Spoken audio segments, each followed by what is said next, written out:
ஹரே கிருஷ்ணா. மூணாவது ஸ்லோகம் பார்க்கலாம். அஸ்ரரத்ததானா புருஷா தர்மயஸ்யாய பரந்தப அபர்யாமாம் நிவத்தந்தே மிருத்யும் சம்சார வர்தமணி. நம்பிக்கை இல்லாதவங்க பக்தி தொண்டினை அடைய முடியவே முடியாது. இதுதான் இந்த ஸ்லோகத்தினோட பொருள். பக்தர்களின் சங்கத்தினால நம்பிக்கை உண்டாகுது. துரதிர்ஷ்டசாலி மக்கள் ரொம்ப சிறந்த நபர்களிடமிருந்து வேத இலக்கியங்களில் எல்லா சான்றுகளையும் கேட்ட பிறகும் கடவுளின் மீது நம்பிக்கை வைக்கிறதே இல்லை. தயக்கமுடைய அவங்க பக்தி தொண்டில் நிலைத்து நிற்கவும் முடியாது. இப்படி நம்பிக்கை என்பது கிருஷ்ண உணர்வில் முன்னேற்றம் அடைவதற்கு ரொம்பவும் முக்கிய தேவை. பரமபுருஷரான ஸ்ரீ கிருஷ்ணருக்கு தொண்டு செய்வதாலேயே எல்லா பக்குவங்களையும் அடைய முடியும் என்பதுதான் பூரண மன உறுதியே நம்பிக்கை என்று சைத்தன்ய சரிதாமத்தில் சொல்லப்பட்டிருக்கு. இதுதான் உண்மையான நம்பிக்கையாகும். ஸ்ரீமத் பாகவதத்தில் சொல்லப்பட்டது போல யதா தரோர் மூல நிசேஷனே திருப்தியந்தி தத் ஸ்கண்ட புஜோ பஷாகா பிராணோ பகாரத்ய யதேந்திரியாணாம் தைத்தைவ சர்வார்கணம் அச்சுதேஜ்யா. மரத்தின் வேருக்கு நீர் ஊற்றுவது மூலமா அதன் கிளைகளும் இலைகளும் திருப்தி அடையுது. வயிற்றுக்கு உணவூட்டுவதன் மூலமா உடலின் எல்லா புலன்களும் திருப்தியையும் அடையுது. அதே போலதான் பரமபுருஷரின் திவ்யமான தொண்டுல ஈடுபடுவதன் மூலமா எல்லா தேவர்களும் எல்லா உயிரினங்களும் தாமாகவே திருப்தி அடைகிறாங்க. அதனால தான் பகவத்கீதையை படித்த பிறகு இதர ஈடுபாடுகள் எல்லாமே விட்டுட்டு பரமபுருஷரும் புருஷோத்தரமான கிருஷ்ணரின் தொண்டில் ஈடுபட வேண்டும் என்னும் முடிவிற்கு வரணும். வாழ்வின் இந்த தத்துவத்தில் ஒருவருக்கு முழு திருப்தி இருந்தால் அதுதான் நம்பிக்கை எனப்படும்.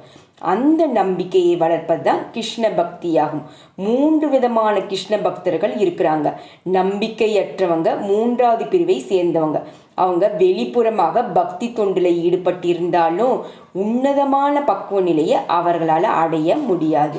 சில காலத்திற்கு பிறகுதான் பெரும்பாலும் அவர்கள் தவறிவிடுவார்கள். பக்தி தொண்டில் ஈடுபட்டுள்ள போதிலும் முழு நம்பிக்கையும் உறுதியும் இல்லாததுனால கிருஷ்ண உணர்வை தொடர்வது அவங்களுக்கு ரொம்பவும் கஷ்டம். எங்களது ஆன்மீக பொதுநல செயல்களின் போது இதில் எமக்கு சுய அனுபவம் உள்ளது. கிருஷ்ண உணர்விற்கு வரும் சிலர் ஏதாவது உள்நோக்கத்துடன் இதில் ஈடுபடுறாங்க. தங்களது பொருளாதாரம் சற்று வளம் பெற்றவுடன் பக்தியை விட்டுவிட்டு தங்களது பழைய வழிகளுக்கே சென்று விடுறாங்க. நம்பிக்கையால் மட்டுமே கிருஷ்ண உணர்வில் முன்னேற்றம் அடைய முடியும். நம்பிக்கையின் வளர்ச்சியை பொறுத்தவரையில் பக்தி தொண்டின் சாஸ்திரங்களில் நன்றாக அறிந்தவர் திடமான நம்பிக்கையை அடைகிறாங்க. அவங்க முதல்நிலை பக்தன்னு சொல்லப்படுது.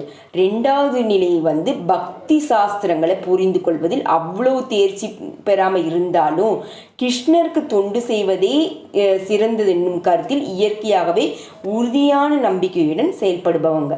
3வது வகுப்பை சேர்ந்தவங்க உயர்ந்தவர்கள். 3வது வகுப்பினர்கள் சாஸ்திரங்களில் பக்குவ ஞானமோ நல்ல நம்பிக்கையோ இல்லை. ஆனால் பக்தர்களின் சங்கத்தினாலும் எளிமையான மனதினாலும் பக்தி தொண்டினை பின்பற்ற முயற்சி செய்கிறாங்க. கிருஷ்ண பக்தியில் 3ஆம் நிலையில் இருக்கிறவங்க வீழ்ச்சி அடைவதற்கு வாய்ப்பு இருக்குது. ஆனால் 2ஆம் நிலையில் இருக்கிறவங்க வீழ்ச்சி அடைவதே இல்லை. முதல்நிலை கிருஷ்ண பக்தர் வீழ்ச்சி அடைவதற்கான வாய்ப்பே இல்லவே இல்லை. முதல் நிலையில் இருக்கிறவங்க முன்னேற்றம் அடைந்து இறுதியில் இலக்கை அடைவது தான் உறுதி.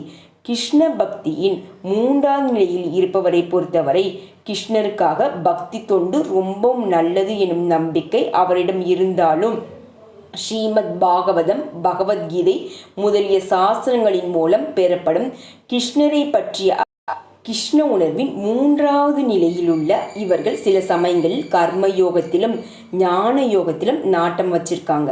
சில சமயங்களில் சஞ்சலமாகவும் இருப்பாங்க. ஆனால் கர்மயோகம் ஞான யோகம் இவற்றின் பாதிப்பு நீக்கப்பட்ட உடனே தான் அவங்க கிருஷ்ண உணர்வில் 2வது நிலையையும் முதல் நிலையையும் அடைகிறாங்க. கிருஷ்ணரின் மீதான நம்பிக்கையும் 3 நிலைகளாக பிரிக்கப்பட்டு ஸ்ரீமத் பாகவதத்தில் விளக்கம் கொடுத்துருக்காங்க.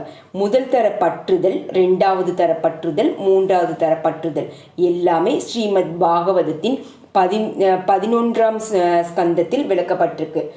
கிருஷ்ணரை பற்றியும் பக்தி தொண்டின் மேன்மையை பற்றியும் கேட்டிருந்த பிறகு நம்பிக்கையின்றி இதனை வெற்றி புகழ்ச்சியாக எண்ணுறவங்க பக்தி தொண்டில் ஈடுபட்டிருப்பது போல காணப்பட்டாலும் இந்த பாதனை அவங்க ரொம்ப கஷ்டமாக உணர்றாங்க. அதே போல் இருக்கிறவங்களுக்கு பக்குவம் அடைவதில் கொஞ்சம் எதிர்பார்ப்பு. இப்படிப்பட்ட பக்தி தொண்டை நிறைவேற்றுவதில் நம்பிக்கை ரொம்பவும் முக்கிய பங்கு வகிக்குது. ஹரே கிருஷ்ண கிருஷ்ண கிருஷ்ண ஹரே ஹரே, ஹரே ராம ராம ராம ஹரே ஹரே, ஹரே கிருஷ்ண.